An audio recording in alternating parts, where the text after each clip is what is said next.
Assalamualaikum warahmatullahi wabarakatuh. Selamat pagi, selamat siang, dan juga selamat malam rekan-rekan mahasiswa sekalian.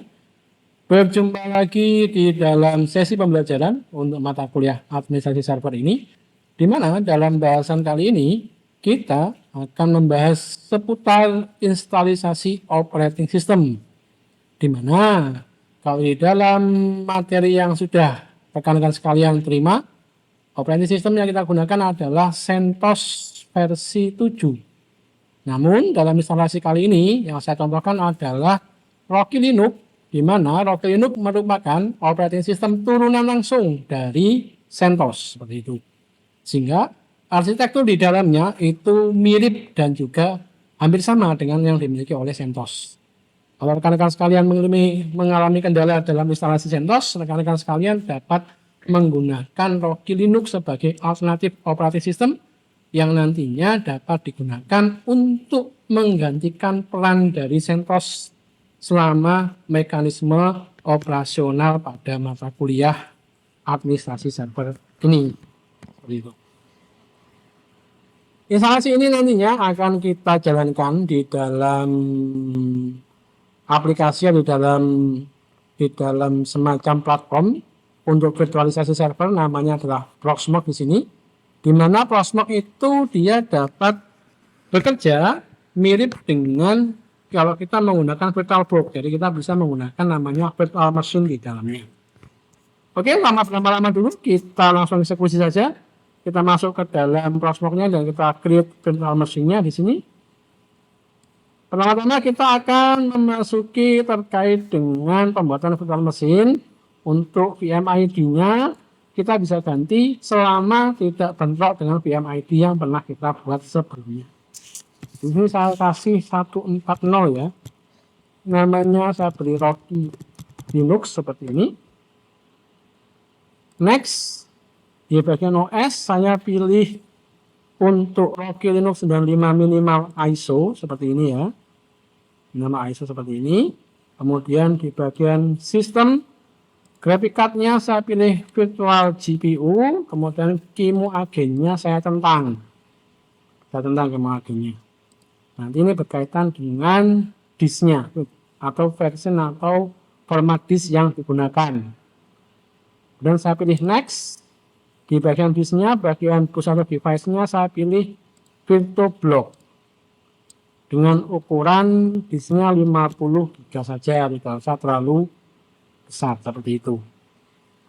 Kemudian di CPU-nya saya pilih 2 core, CPU, dan tipenya adalah host. Ya, saya menggunakan tipe host di sini. Host 2 core. Untuk RAM-nya saya pilih 3 GB. Dan networknya tidak saya rubah ya settingannya, tetap seperti ini.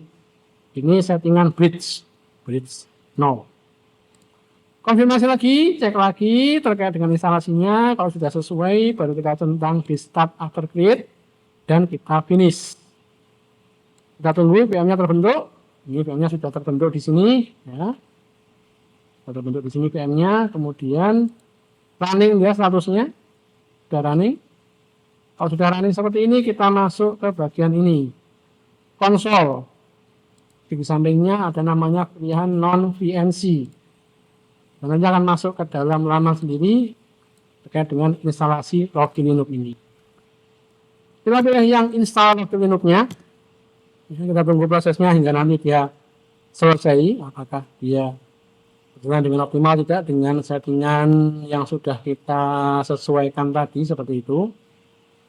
Ya, kita lihat lagi terkait dengan instalasinya. Oke, dia bisa berjalan. Ya, dia berjalan seperti ini. Ini sebagaimana kita install Linux seperti biasa ya. Jadi kita tinggal tunggu saja dan kita ikuti aja perintah-perintah apa yang nanti dibutuhkan di dalam proses instalasi ini. Seperti itu. Oke, nah ini sudah masuk ke tampilannya. Secara GUI dia mirip dengan yang kalau kita menginstal CentOS ya. Oke, kita tinggal next saja. Next, kemudian 11.000 ya. Bentar ya. Ini tinggal cermati aja yang bagian ada pentongnya ini. Ini kita pilih.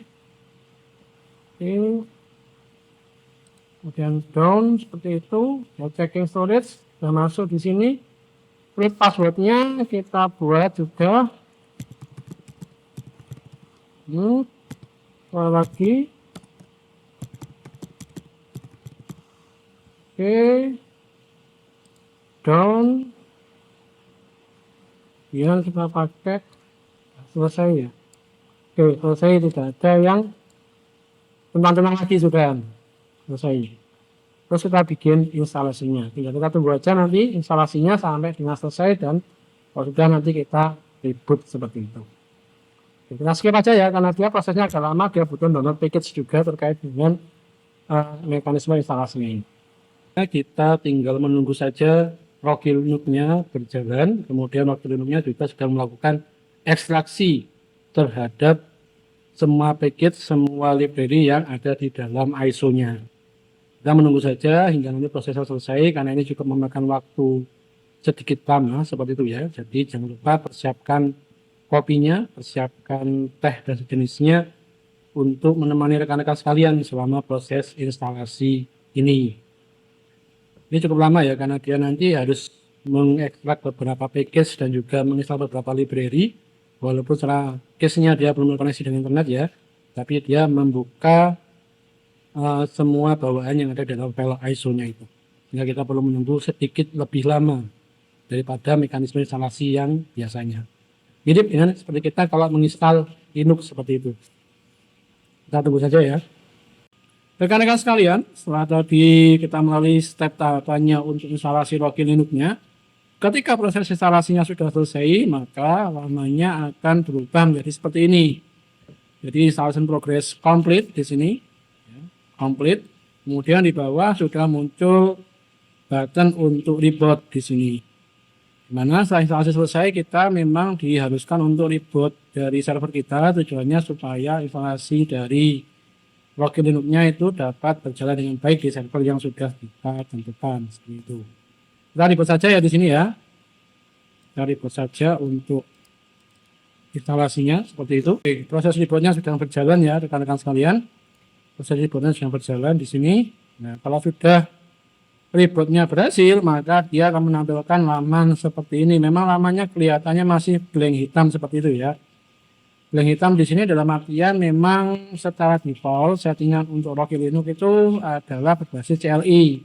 Kalau di CentOS kalian sudah bisa memilih mulai dari grafik pertamanya terkait dengan GUI yang digunakan. Namun di Rocky Linux karena dia menggunakan minimum ISO tadi sehingga grafik GUI-nya itu tidak ikut terdownload di ISO-nya, sehingga settingan awalnya dia adalah berbasis CLI seperti ini atau masih hitam. Nanti kalau kita mengaktifasi untuk GUI-nya, kita bisa melakukan beberapa konfigurasi setelah menyelesaikan konfigurasi terkhususnya untuk jaringan, karena kita perlu mendownload beberapa package tambahan, khususnya package-package yang untuk GUI-nya supaya bisa kita gunakan di GUI-nya seperti itu.